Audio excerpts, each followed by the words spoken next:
Good morning, everyone. My name is Monika Umakantha and I'm a clinical psychologist. I'm here today to talk about suicide and its preventive interventions. Suicide, as we know, is an act of taking one's own life by inflicting some form of self-harm.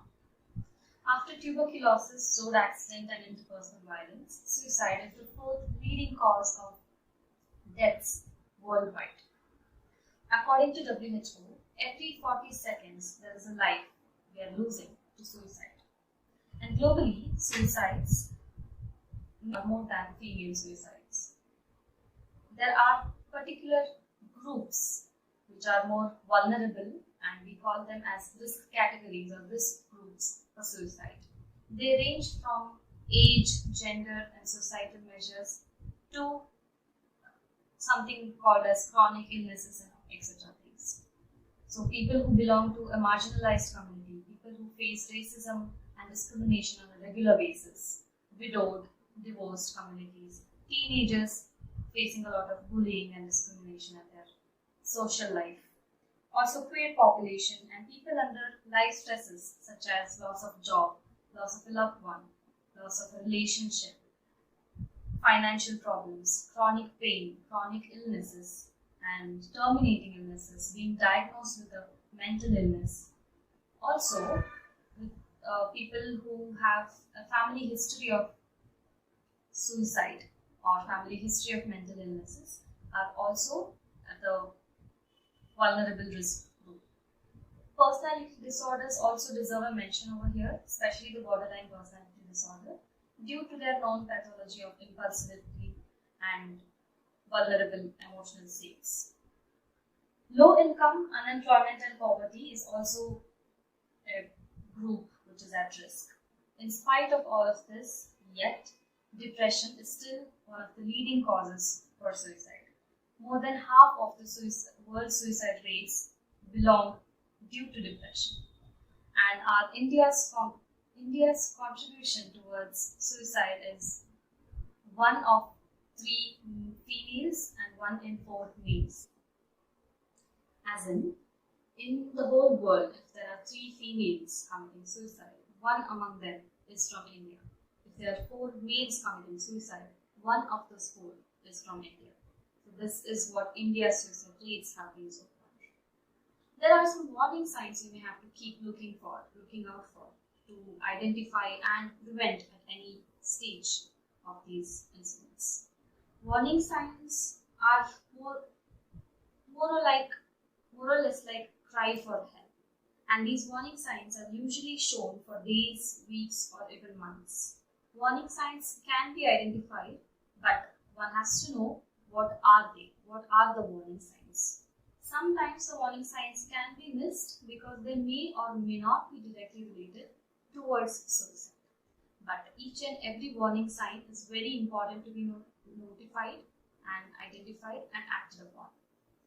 Warning signs can be categorized into verbal warning signs and non-verbal warning signs. Verbal signs could be something like, talking about it, talking about ending life. You may hear people saying, I wish I was dead. I wish things were different, or it would be better if I was dead. I don't feel like living anymore. I don't find a reason to live for anymore. Or they can also talk about any guilt or sins that they have committed. They can talk about feelings of hopelessness and themselves being as a burden to someone else. Feeling that there's nothing more that can happen. There is nothing better that can improve. These are more like the verbal signs of suicide. The non-verbal signs, which we can also call it as behavioral signs, which are like you can start noticing changes and differences in people's behavior. It can be from eating or sleeping too less or too much from what they usually do, drinking more or consuming more amount of substance, drugs or alcohol, more than what they usually do. You may also notice them withdrawing themselves from social events, gatherings, from just socializing with their friends and family. They may feel isolated or they may become isolated. They may feel sad and rejected most of the times. Also, they stop using social media or become inactive on the social medias. You may notice them feeling restless, agitated, and anxious or fearful all the time. They may have a lot of mood swings. Also, they can stop attending works, or they start missing classes, missing work. They may not complete or submit their assignments or tasks that was assigned to them. All these should be noted in comparison to what they usually do. Okay? And all these things, these are all non-verbal signs. And most important non-verbal sign is preparatory behavior, as in people, when they are thinking of all these, they start planning what to do if they are going to commit. So they may start collecting medicines, they may start stocking up pills, they may start giving away their belongings to someone else, collecting pesticides or something. So these all are some non-verbal or behavioral signs of COVID. There are some practical preventive interventions or preventive steps that you can take. First and foremost thing is, be direct and be open to talking about it. You don't have to hesitate. When you see someone, when you're having this sense that you're able to make sense that, okay, this person is going to act on this, or this person is being suicidal lately. If you notice something like that, you don't have to hesitate to talk about it. That will create a distance between what they want to communicate and what you want to understand. Instead, be open and talk more about it. It's okay to use the direct words that, are you planning of ending your life? Are you thinking about suicide? I noticed that you've been disturbed a lot lately. Do you want to talk about it? I know it must be very distressing. Is there something I can do about it? Is there something I can do to help it make easy for you? Okay? It's better, always better, to talk about it. Allow them to talk. Allow them to express their feelings. And when they do, accept those feelings. Do not pass judgments. You are not there to judge whether what they're doing is right or wrong. Right? You are there to support them. Encourage them to talk more about what is been bothering them. What is that you can do. Okay?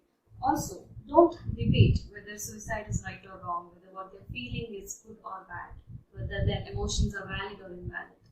You are not there to pass judgments on them. Also, don't dare him or her to act on it. I dare you, you can't do it.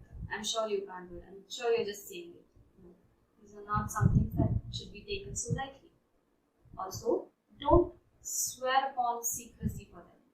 It's always better if you seek out for help. Not better, it is the only option that you have during such situations. And most importantly, don't act shocked when they talk about it. It will create a gap between you and that person. When I say don't lecture about value of life, don't tell them what is good, what is bad. Don't tell them that this is more helpful, this is not more helpful. They already know it. It's just that they are not able to bear that pain that they're going through. So please don't lecture them about life and life values. When they are sharing some experiences which is painful for them, don't start sharing your problem. I had the similar issue. I also went through the same problem, but I didn't think of suicide. No, that's not how you address it. Okay? So please don't give lectures on value of life. Don't act shocked when they talk about it. Instead, what you can do is be available. Get more and more. Show your genuine interest that you actually care about them. Show your concern and extend your support as much as possible. Okay? Don't upfrontly tell them that I will do this for you, or we will make this happen. Instead, you can offer them some hope that I'm sure there are alternatives to this situation, and let's work on that. Let's find to see what that alternatives can do for us. Right? So offer hope, not some random reassurances. Also, explore the means that they have been thinking about to act on. As in, are they looking for pesticides? Have they arranged ropes or something? Are they having knives or any firearms? If you start talking about them, explore what are those and take them out of their vicinity. And always get help from persons or agencies that work for crisis intervention and suicide prevention. This is very important. Right. Help seekers will find abundant information and addresses on social media and internet of lay and professional supporters, right? Which is certainly very sensible. But the same amount of information is also available for those who want to commit suicide, which are, the same amount of information is also available for those who plan for suicide. There are pro-suicide websites, there are chat rooms, and there are blogs which gives instructions and support suicide acts. So, positive and negative aspects of social media and internet, they exist equivalently, but it is very important that risks of usage of these medias should be addressed at awareness programs and campaigns. While creating awareness and educating the public with suicidality and its and information about that becomes the primary intervention, whereas the secondary intervention, where it lies, is with the healthcare workers. It's often noticed that before the person acts upon their thoughts, they seek or they approach a healthcare worker. So it is important that the primary healthcare workers and the gatekeepers should be informed about the facts and also be trained adequately to react appropriately. It's been observed that most people who attempt suicide or have committed suicide will have talked about their distress with someone. Okay, that someone could be any random person. It could be a friend, it could be a family member, it could be a distant relative, it could be a neighbor or just an attendant, a colleague, or anyone. What is important is, when they talk about it, it is not necessary that you have to be convinced to believe. It is not necessary that it has to be convincing for you to believe it. If they are talking about it, please don't think that it is just for attention or something. It is something where you need to start paying more attention to. It's just a simple question you could ask. You can always start with, do you want to talk about it? The answers could be yes or no, but a few more probes are always worth asking in this context. Maybe you can ask, I've noticed that since a couple of days you have been not engaging with us.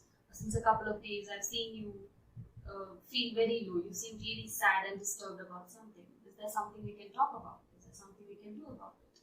Do you want to seek a professional, or do you just want to talk about it? Just these simple acts could actually make a lot of difference. People who think about suicide are not those who want attention. They are someone who are in dire need of acknowledgement of what they're going through. So this year's theme is creating hopes, right, through actions. So what your action could be, just listening. Think about that friend of yours whom you have not contacted and you notice a difference in their behavior and well-being. You can connect to a far relative or a cousin of yours whom your family members have been discussing about, but you notice they are disturbed and there's very little that anybody is doing about it. Pay attention to that one person in your office who's always in the corner and is not involving much. So if you notice someone being off, you can approach them too. And that is most important. Yes, we all are doing our best to create awareness and encourage people to seek help and approach the professionals when they feel they are in need of help. But it doesn't mean that we can't be active. If we are just sitting and waiting for them to approach us, it only means that we are being passive. We can be active too. You don't have to wait till someone comes and says, I need help. You can always notice these differences, the warning signs that we have discussed, and you can approach them too. So lend them a ear. Okay? Talk about it. And when they are talking, please listen. That's the least you can do to help someone. And thank you for listening.